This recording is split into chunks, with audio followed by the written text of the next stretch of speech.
Hi అండి. వెల్లుల్లి కారం ఎలా చేయాలో చూపిస్తానండి.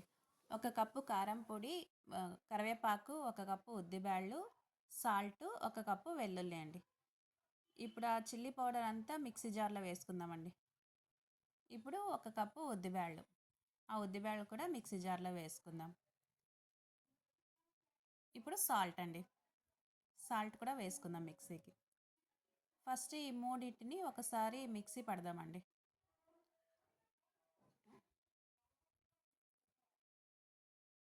చూడండి ఇలా పౌడర్ అయింది కదా! ఇప్పుడు వెల్లుల్లి వేసుకుందామండి. వెల్లుల్లి వేసుకొని ఒకసారి మిక్సీ పట్టుకుందాం.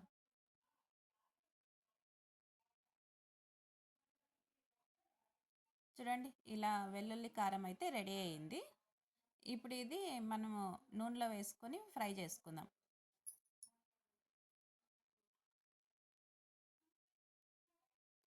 ఇప్పుడు ఒక నాన్ స్టిక్ పాన్ పెట్టుకొని అందులో ఒక 5 స్పూన్ల నెయ్యి అండి.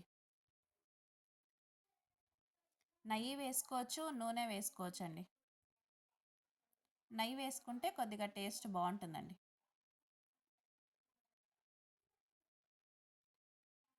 కొద్దిగా నెయ్యి ఎక్కువే పడుతుంది. ఎందుకంటే ఇది ఒక నెల రోజులు నిలువ ఉంటుంది కదా, అందుకే అండి. ఇప్పుడు కరివేపాకు వేసుకుందామండి. ఆ కరివేపాకు తడి పోయేంత వరకు బాగా ఫ్రై చేసుకుందామండి. ఫుల్ డ్రై అయిపోవాలండి అది. నెయ్యిలో బాగా వేగితే డ్రై అయిపోతుందండి. ఇలా బాగా ఫ్రై చేసుకుందామండి.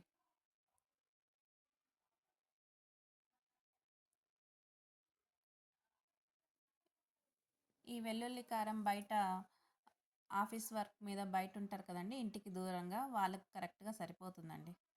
వాళ్ళ ఇంటికొచ్చినప్పుడు ఒక నెలకు సరిపోయేంత వెల్లుల్లి కారం చేసుకొని తీసుకెళ్తే, వాళ్ళు వేడిగా అన్నం చేసుకొని అందులో నెయ్యి వేసుకొని ఇది కలుపుకున్నామంటే ఇంకా బయటికి పోయే అవసరం లేదండి వాళ్ళు. భోజనం మనకి ఇంట్లోనే సరిపోతుంది.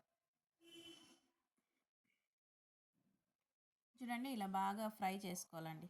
ఈ కరివేపాకంతా ఫుల్ డీప్ ఫ్రై అయిపోవాలి నెయ్యిలో. తడి లేకోకుండా ఫ్రై అవ్వాలండి.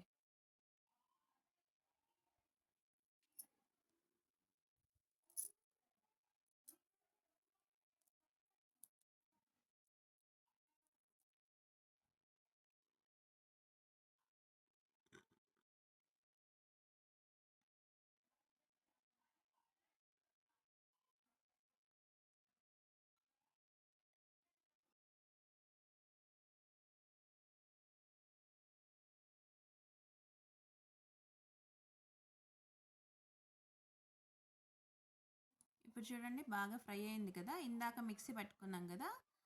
కారం పొడి అంతా ఇందులో వేసుకుందామండి. ఇందులో వేసుకొని బాగా ఫ్రై చేసుకుందామండి మొత్తం.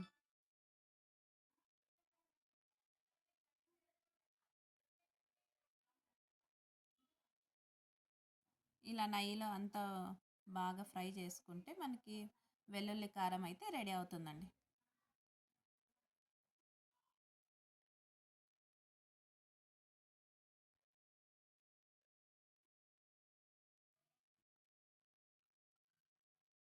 చూడండి మొత్తం అంతా నెయ్యిలో బాగా ఫ్రై అయిపోయిందండి. ఇంకా రెడీ అయిందండి ఇది.